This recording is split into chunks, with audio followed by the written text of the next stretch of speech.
Sketches of Life. Reluctantly Virtuous CEO. Sketch 2. The scene starts in the waiting room outside of Mr. Daniels' office. He is our CEO, who's having lady troubles. His receptionist is a conservatively dressed older woman. There is a young woman waiting to be called into his office. Her name is Sophia Collins. She's dressed rather sultry, looking like a femme fatale, wearing a very tight, form-fitting pair of slacks and a shirt with a plunging neckline revealing way too much cleavage for an office. After lingering a few seconds, the scene cuts to inside the office where Mr. Daniels is sitting behind the desk. Okay, you can do this. Just scare her into offering to get on her knees. He presses the intercom button on his desk. Mrs. Flowers, send in Sophia.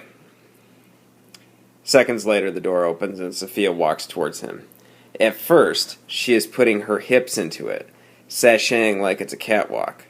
But with each step, as she gets closer and closer, her body language becomes stiffer and stiffer. She starts to close off the closer she gets to Mr. Daniels. He simultaneously deflates and looks frustrated by her change in tone. "Good morning, Mr. Daniels. You wanted to see me?" Ms. Collins, yes, please sit down. Sophia sits down very timidly. She doesn't cross her legs, but sits with her knees clamped together on the edge of her seat, leaning forward. She's eager to listen and also terrified. Look, you've been lagging behind in your reports. "I'm sorry. I've had a difficult couple of weeks. I promise it'll never happen again." But it's been happening too often, for a while now. So what are you going to do about it? "I know I've been taking a lot longer to learn the new software. From now on, I can stay late every day to get up to speed on everything." Sophia, you've got a lot of potential and I don't want to see you screw things up. "I'll start coming in on Saturdays, too." That's excellent. But you'll be having a review coming up in a month. If you don't get at least 3 of 5 in every category, human resources will have to let you go. "Isn't there anything else I can do?" Sophia's eyes are watering. Daniels is getting more and more frustrated, but also sensitive to her fear. He gets up and comes around from his side of the desk and leans against the edge of his desk, standing over her.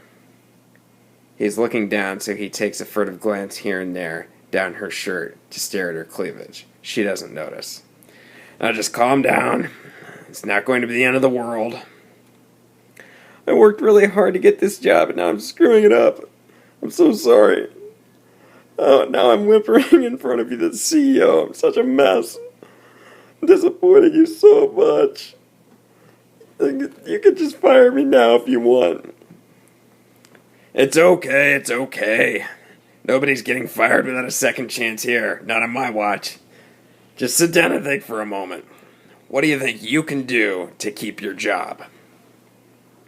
Sophia regains her composure. Daniels continues to ogle her while she's not looking. He's subtle about it, and she never notices. "I know that some of the other women don't like the outfits I wear."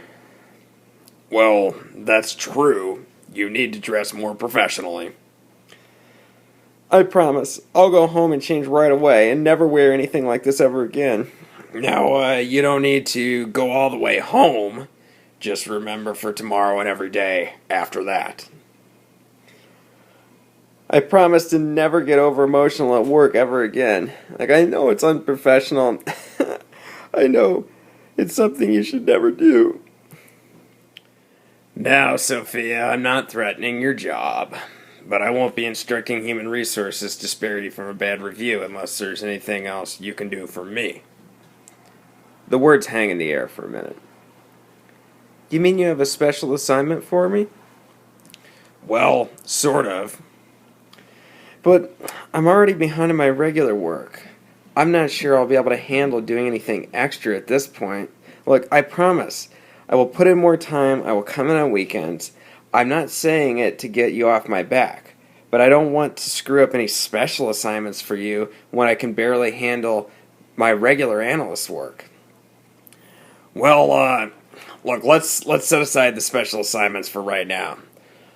I want to see some creative problem solving. Pretend you're back in school, or just out with friends. Anywhere but work. You're a charming, beautiful young woman. If you just had a problem that needed solving, any point in daily life, how would you resolve it? You don't want to know. If I did that, you'd be so ashamed of me. I can't say it. More than I care to admit. Oh, I'm such a horrible person. Daniels kneels down to comfort her. It's okay. Everything will be just fine. Just do your job, focus, and work hard, and everything else will work itself out. He gives her a pat on the hand. Very genuine, very warm. Daniels then stands up. She follows suit. I will do whatever it takes to hang on to this job. If I don't pass my review, I won't even wait for them to come get me. I'll resign on the spot. Now, Miss Collins, let's just focus a little bit more on the work and don't dwell on the consequences too much. Thank you so much, Mr. Daniels. I would have had nightmares about disappointing you. Just before opening the door, she turns back to him. And don't worry, I'll never wear anything slutty to work ever again. I'm so sorry about that. Daniel smiles and nods as she leaves. Lucky me, he says to himself. Scene. Recorded May 22nd, 2013.